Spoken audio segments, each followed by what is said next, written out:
Hello, everyone. Thank you for visiting me here and subscribing to AI Seeking the Truth. I have another good one for you guys, and I think you're really going to enjoy this one.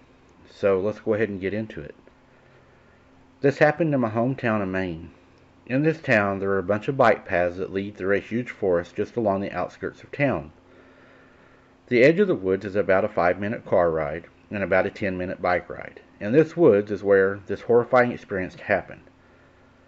I was riding my bike near my friend's house with my friend in the country because I love bike riding through the woods and in this country and the peace and quiet, but I haven't been in those woods or to my friend's house since the incident because of how traumatized this has made me. My friend and I went back to his house until 9 o'clock when I had to be home. I told my friend I was leaving and I left. It was pretty dark and I was a little scared to ride home alone, but I put my earbuds in and started listening to my favorite music and it calmed me down a bit.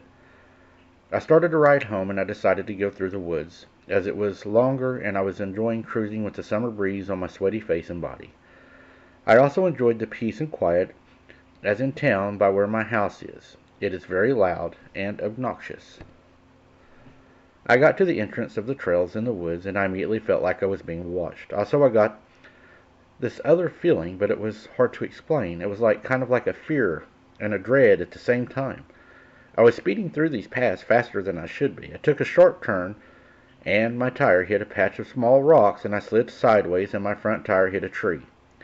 My knee was in severe pain, and I had a major road rash. I laid there for a minute until the pain eased up. When I wrecked, I had my phone in my right pocket, which is the way I slid, and my phone flew out and my earbuds got ripped out of my ears. I got up and started looking for my phone, but something made me stop in sudden fear. I started hearing leaves crunching slightly. As soon as I picked up my phone, I looked up and saw a face not 2 inches from mine, and it was breathing heavy. I backed away slowly and got a better view of the creature, a gray face that looked human-like, but the nose and mouth and ears were very distorted.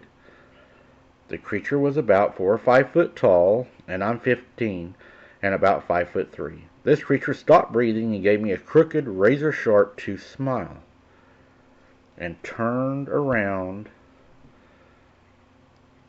The creature took off with inhuman speed, and I stood there in disbelief. This thing was so fast. I got on my bike and I rode off. I was going extremely fast despite my hurt knee, and I ducked under trees and lodged every tree limb like a pro. I got to the exit of the woods and I looked back and saw the godforsaken creature halfway up the tree staring at me with glowing orange eyes. And that same crooked smile. I went even faster and didn't stop pedaling until I arrived at my house. My mom cleaned up my scrapes and took me to the doctor because of my knee. I ended up dislocating my knee.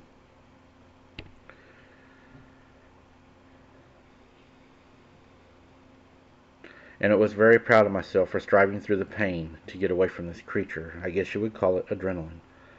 I've never told anybody about this story, but my mom went to the trash the other night, and she said it looked like a small boy was standing across the road. It started whistling at her, and when she asked it if it was looking for me, it giggled, and she thought it was one of my friends, until she shined the flashlight on it. And she said it had a gray face, it screamed like a screeching owl, and ran off into the woods.